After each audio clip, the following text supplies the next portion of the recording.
Now, having said all that, I just realized that somebody's probably going to start a new movement saying that lawns are racist. Hey y'all, this is William, the permaculture consultant, and today we're going to do another permaculture Q&A. Now, before we get started, if you have any permaculture Q&A submissions, then leave them down below in the comment section with the hashtag permaculture Q&A at the beginning of your comment, so that way I don't miss it and we can get to it in a later episode. Also, if you're needing any on-site or phone permaculture consultations, then hit the links down below. Now let's get into the video. So this first question is from Enriched Acres Homestead. How long should I wait to mow tall cover? I'm assuming cover crop, or should I at all? On my property, I have relatively large and open areas covered mostly with vetch, clover, and Bermuda grass, along with some annual/perennial plants. Some sections are already over a foot high. I keep around the house and high traffic areas mowed short for ease of movement. I know keeping it scalped is no bueno, but I don't plan on to take on any livestock to rotationally graze until our garden is established. Not to mention mowing will take hours of time. So, if you are taking your pasture and you're preparing it for animals in the future, even if you don't plan on doing them anytime soon, one thing that you can do to increase the pasture or the forage density in your pastures is by mowing the grass or whatever vegetation is out there right before it forms seed heads. So that way you keep it in a vegetative state, and it's going to, for a longer period of time, send down exudates into the soil, which we've talked about before is just sugar. It's going to send down exudates into the soil and feed your soil biology, allowing that to multiply and replicate and become stronger and more diverse and everything like that. So, foot high, I would say that's maybe a little high, but just wait till right before seed heads, go through with your mower on its highest setting, and then go ahead and take care of it. And you might only have to do that, depending on where you are, you only might have to do that like 2 or 3 times per year. So I know you said it would take a couple hours to do the mowing, but maybe just a couple hours, 2 to 3 times a year should be good. And that will help prepare your pastures for future animals that you plan on getting. Next question from user KVTPT4LU9Y. That sounds like a YouTube generated username. Permaculture Q&A, what could reject organic hydroponic lettuces be used for besides feeding pigs, rabbits, and poultry? Last week there were about 15, no, 12, sorry y'all, I can't read today for some reason. There were about 12 to 16 50-pound grain bags filled with lettuce covered with the 4 stages of bugs on lots of the plants, or very many blackened edges with some mold or mildew on the black edges. Thank you, have a blessed day. So if you don't have any of those animals that you just mentioned, what you can be doing is using that as the green aspect for your compost. Now I'm going to show you this compost pile over here real quick. The one that I actually built just last video, and tomorrow I'll actually be flipping it, and that video will come out Monday. But this compost pile right here, you can use your lettuces as the green component in your compost. Now it's going to be super high in nitrogen, so don't use necessarily the same exact ratio that I show you in that video, and lean heavier on your carbon input. So that pile right there is about 60% carbon, 40% nitrogen. In your case, I would do maybe 65% carbon and 35% nitrogen. Another option is to put it in between, if you have a garden, put it in between the walkways of your garden and just let it decompose there. You can see the mounds and the rows of my garden here, and then over here in the distance you can see some straw. That's an experiment. Actually, the whole point of putting, this is a little off topic, but the whole point of putting the straw in the garden is for you guys actually, so you guys can better see what beds are what. So if that's easier to see on YouTube, then let me know down in the comments below. But that's what you could do with your lettuce, is just put it in between your raised beds, walk on it, let it decompose in place, and call it good. Another option that I just thought of was you could start a worm bin, and that could be your food for your worms, and that's going to be really awesome compost whenever it turns into the worm castings.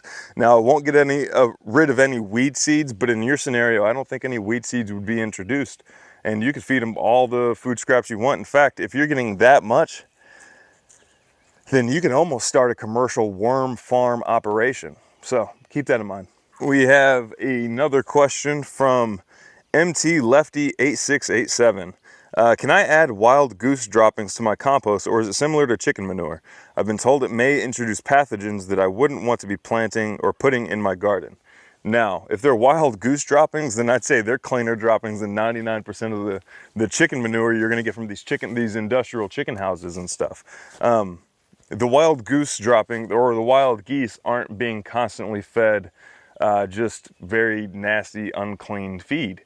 So they have more of a diverse diet, more of a definitely a whole food diet, and they're going to probably be better source of manure than the chickens. It's going to be hot like the chickens will be, so take that into account. It's not going to be like a cold manure like rabbit manure or llama or alpaca or anything like that. So just be careful with the amounts that you're putting in there, but I wouldn't worry about necessarily pathogens if you're introducing it into if you're introducing it to an aerobic system. It's a little difficult to say. You could even add it, you could take that, combine it with some straw or hay or something like that, and then you could add it to your compost pile if you want to. That's a hot compost pile. That's going to get rid of all pathogens and weed seeds involved. If you're using a cold compost method, then maybe don't add the droppings, because that won't eliminate any of the pathogens, which naturally comes out of the intestines of any animal. The cold composting method won't remove or kill any of the pathogens because it's not reaching high enough temperatures. So then you're relying on the aerobic microbes to outcompete the anaerobic microbes, and depending on the cold compost system, that's just not going to happen. So try to stick to hot composting if possible when you're using animal manures. This next one is from Leather Homestead. Now check him out. He has an awesome YouTube channel and he makes some really awesome leather goods. Like he made a bunch of guys like Darren and Dad from Permaculture's Farm and Darren from Hacks for the Homesteader. He made them some leather aprons and they are freaking awesome. Leather butcher aprons. But he has a question. I have a 150 by 200 foot garden spot. I will not garden this year. I have lots of clean round bales and several truckloads of chips. They're about 1 year old, and two 10-yard compost piles that are about a year old. What would be the best course of action for this area? It will always be a row garden, have plenty of equipment and plenty of charcoal. Thank you.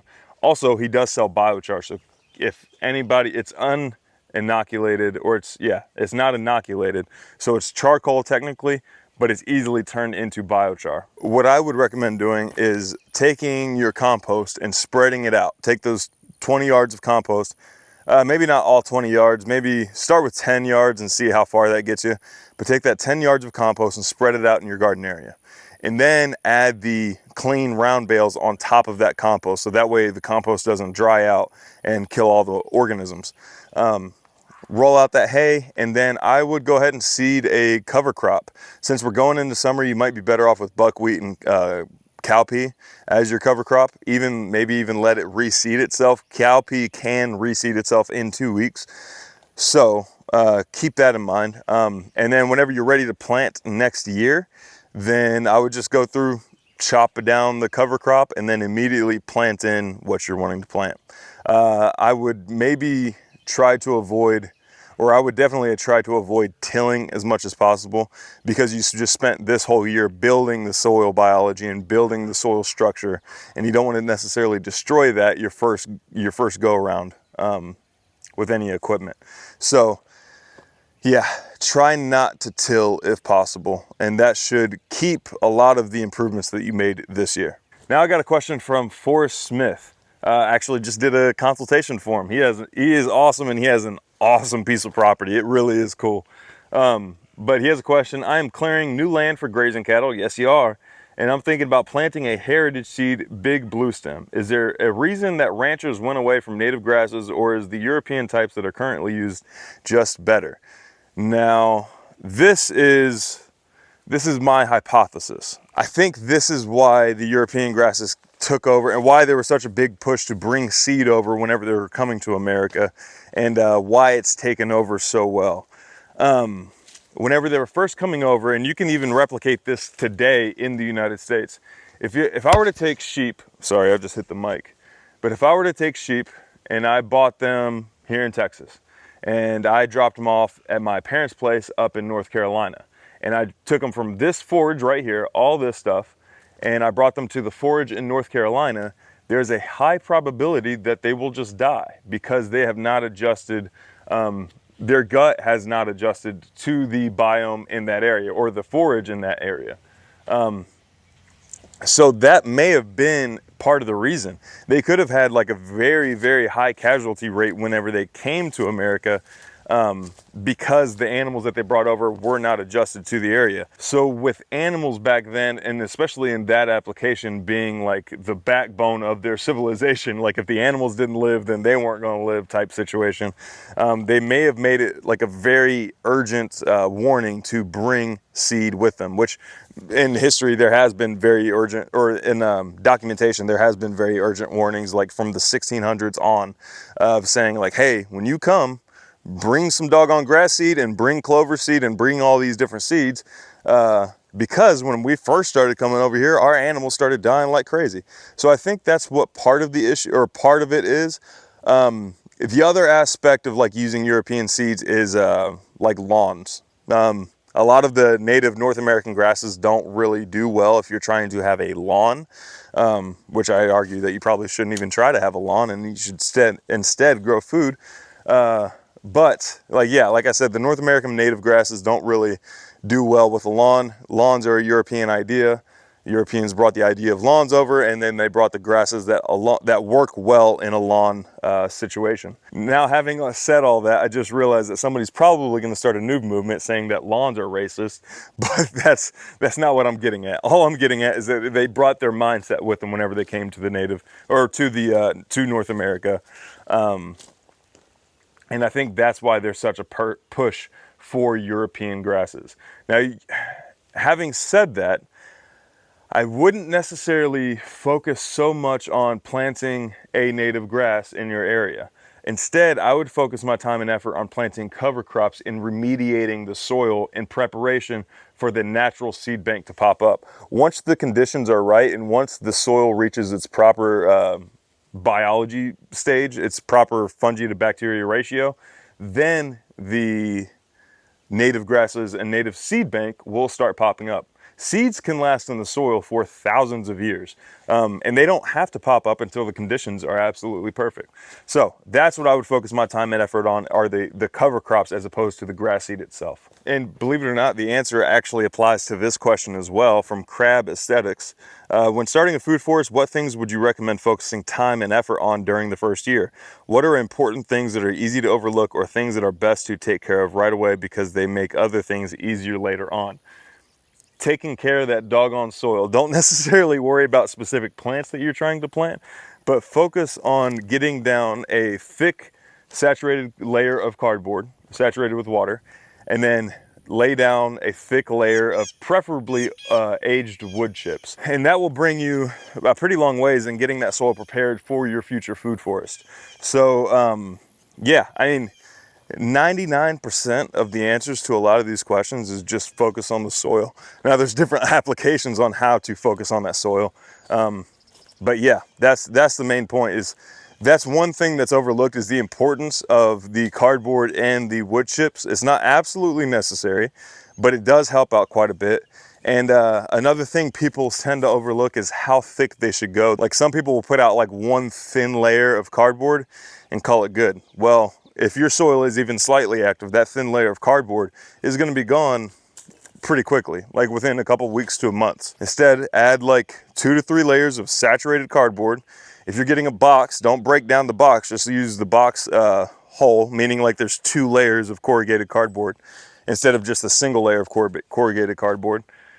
Add aged wood chips to the top of it, or compost underneath it, or whatever combination you want to. Just check out some sheep mulching recipes, just copy that, and focus on the soil. Way too many people spend too much time on what trees they're going to plant or what plants they're going to put in between their trees than they do on remediating the soil before you even put a tree in the ground. If you do that, you're also going to have a higher success rate of your trees. Like, fewer of them will die if you fix the soil before you plant them. So, and also when you're planting your trees, Plant them in the fall. A lot of people will go buy trees in the spring, plant them then. They don't really pay much attention to them, and then they die over the summer. So plant your trees in the fall. Let them spend all that winter growing their roots. That's when they grow 70% of their roots, is during the winter, during the dormant season. And then let them get prepared for the next spring and then the droughts during the summer, if you have droughts during the summer. But yeah, hopefully that was helpful. Now, having said that, y'all, I should probably review these questions a little bit more before I start recording, but that answer is on the heels of this next question. Is it necessary to soak cardboard with water before putting soil, compost, or wood chips on top? I would say it's not always necessary, but as a blanket answer, I would say yes, always apply wet cardboard, never apply dry cardboard. In certain circumstances, the cardboard will just soak up the moisture from the ground. In certain circumstances. In other circumstances, it's possible for the cardboard to actually shed the water. Like if you ever taken like a super dry piece of cardboard, pour just a quick couple drops on it real quick, and you'll notice that the water will bead and just shed off the cardboard. That's the exact opposite reaction that we want our cardboard to have. Preferably, it would soak up as much as it can, and then after it's soaked up everything, it will wick away everything that it can no longer maintain. So that we have a combination of, you know, it's harvesting water when it's dry out, and then it's wicking water whenever it's wet out. So yes, I personally always saturate cardboard before applying it to the ground. So hopefully that was helpful. If anybody else has any permaculture Q&A questions, feel free to comment down below with the hashtag permaculture Q&A. And thank you guys so much for watching. Until next time, I'll see you.